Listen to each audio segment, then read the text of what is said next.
It's now time for the big story. So nurses and healthcare workers protested yesterday the assault of a nurse by a driver, demanding justice and protection for healthcare professionals. The incident, captured on video, led to charges against 65-year-old businessman Robert Bell.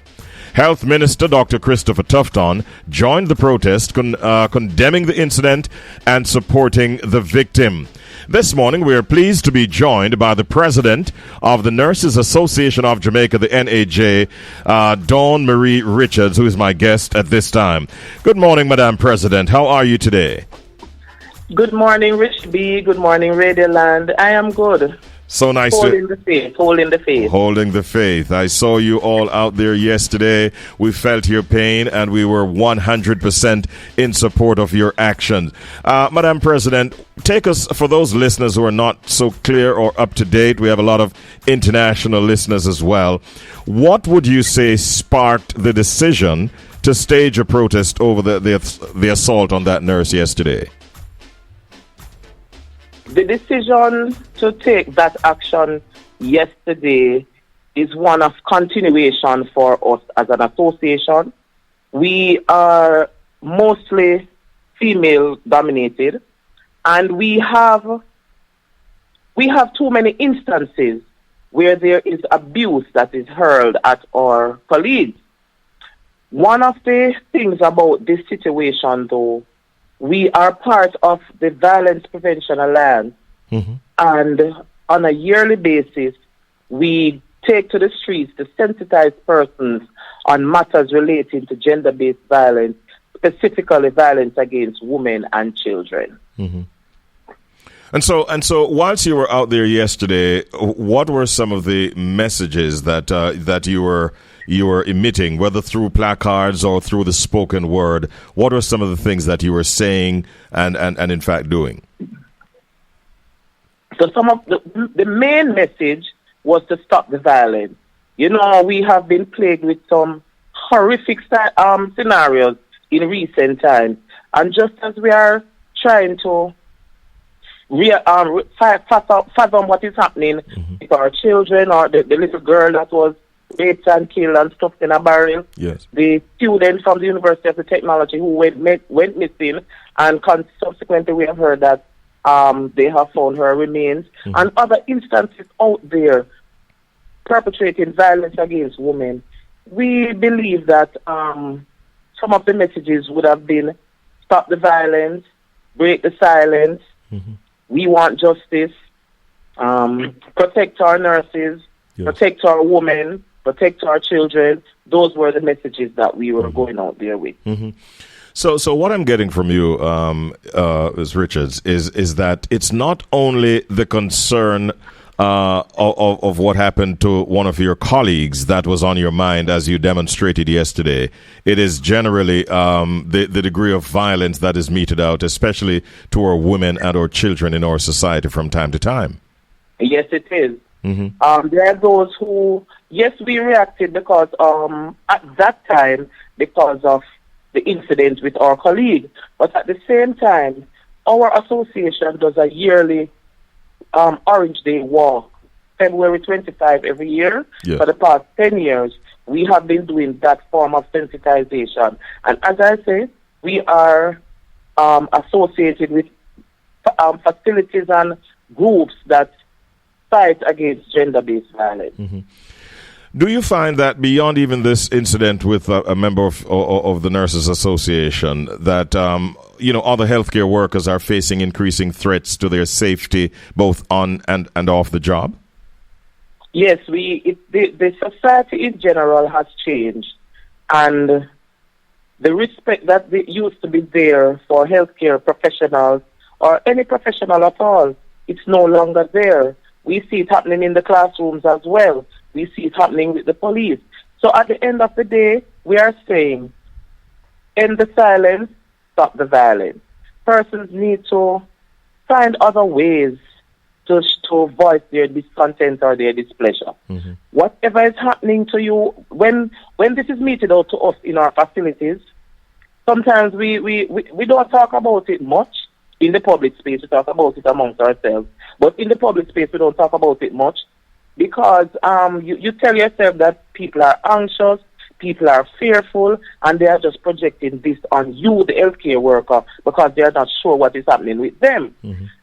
But when we look at what took place with Nurse that night, Nurse was on her way to work. She was on her way to work. She was going out to help, to do what she was called to do. And there are those who say that's what we're paid to do. Yes, she was going out there to do what she was paid to do. And this is what happened to her. We are very saddened by this. We are really saddened by this. And so are we, Madam President, and so are we. We have spoken about it, and this is why I'm so happy that I'm getting you this morning. I want to say good morning to all the nurses across Jamaica. There is, I see, some argument being put out on social media that seem to be intimating that the nurse is well known to her attacker. Do you have any such information, Madam President? I don't have that information. Okay. The information I have is that the area that she lives in, he is from that area. That is what we were told. Okay. But I don't have the facts in relation to that. Okay. All right. Because it is not something that I have discussed with the nurse. Mm-hmm. And I just want to put it out there, Richie B. In Jamaica, we have 3 organizations that serve our nurses and our midwives. So for the Nurses Association of Jamaica, we are the advocacy body for our registered nurses. We have the Jamaica Enrolled Nurses Association, who serve the enrolled assistant nurses in Jamaica.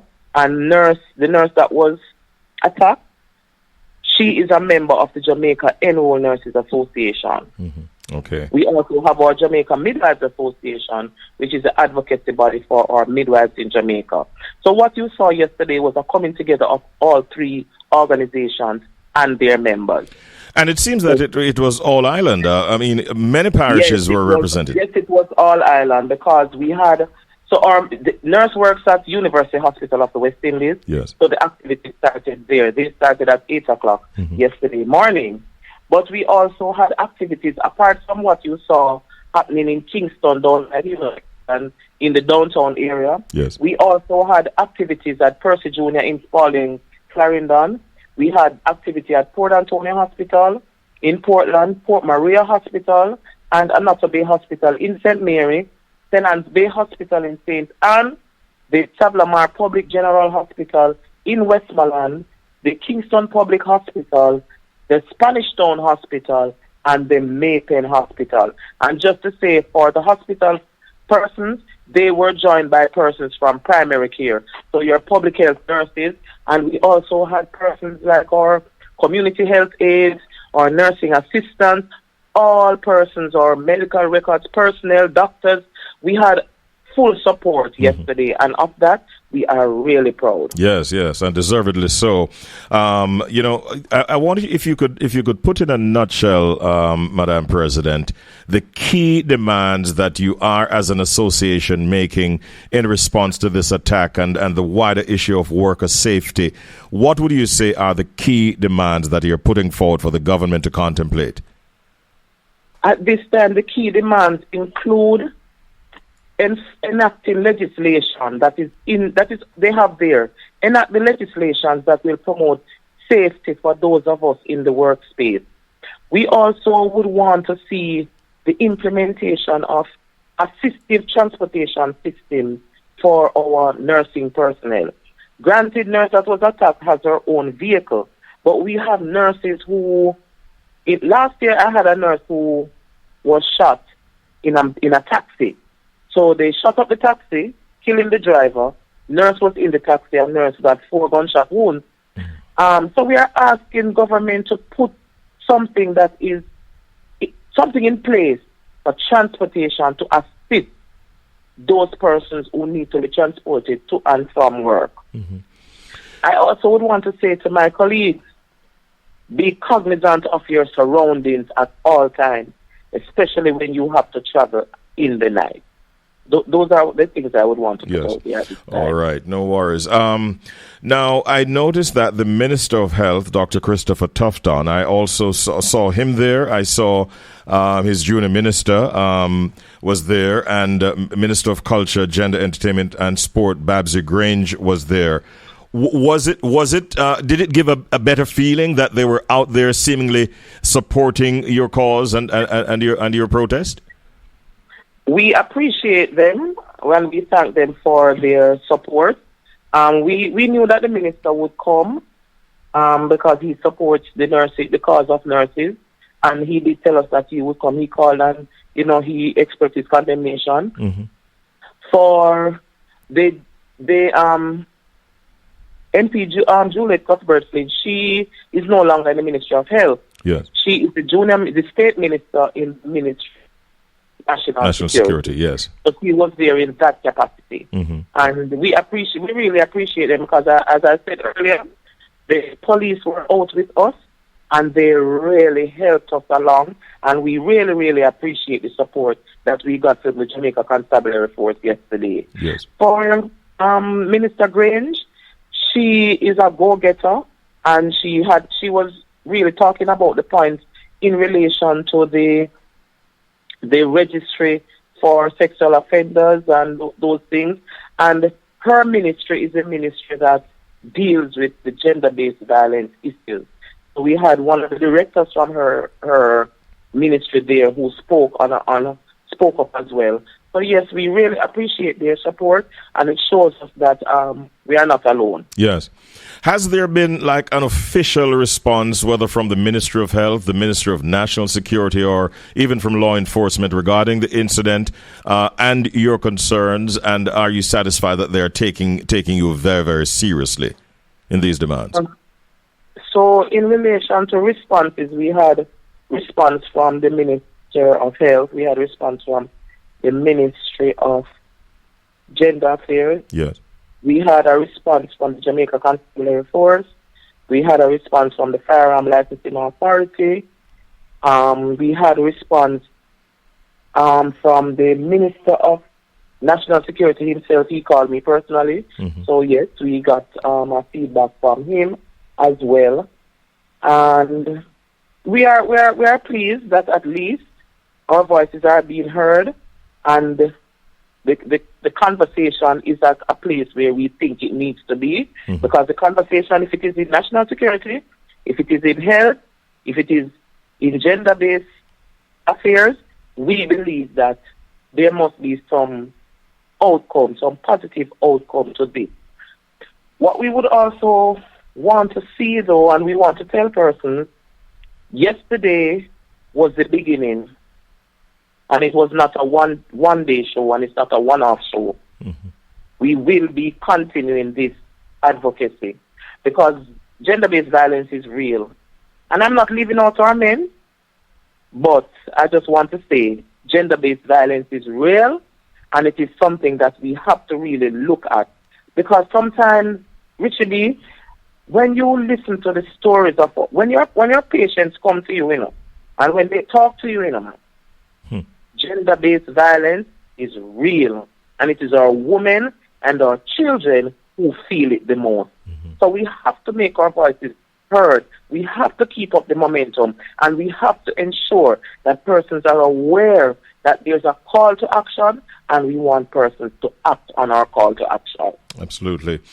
Now, for a nurse like the one that was attacked and other nurses, as an association, is there any legal, emotional support that is given, for the trauma that person would have gone through? Can she access those within the organization itself? For some of it, not for the organization itself, but the organization facilitates and ensures that the necessary processes are carried out. For the nurse in question, the University Hospital of the West Indies has done a lot. They have done their part. Yes. And will continue to do so. They have promised us. All right. It has been really... And the Ministry of Health as well. Okay. The Minister did say that the ministry will put things in place for nurse. Yes. Well, it's a situation that has affected all of us, and I'm sure that the great majority of your membership would have been almost traumatized. Not just the nurse herself, but others of us who have seen that video, and maybe it's something that might have left emotional and psychological scars, really. And we're hoping for the best. Yes, for the best for the nurse herself. In closing, what message do you want to leave with Jamaica and the world listening to us this morning as president of the NAJ? The message I would want to leave at this time: take care of those who take care of you. Take care of those who take care of you. That's the message I want to leave today. All right. NAJ President Dawn Marie Richards, it was wonderful talking with you. You have our 100% support, and I wish you and your members all the best. Take care and have a good day. Thank you, Richard B. Thanks for having us. All right.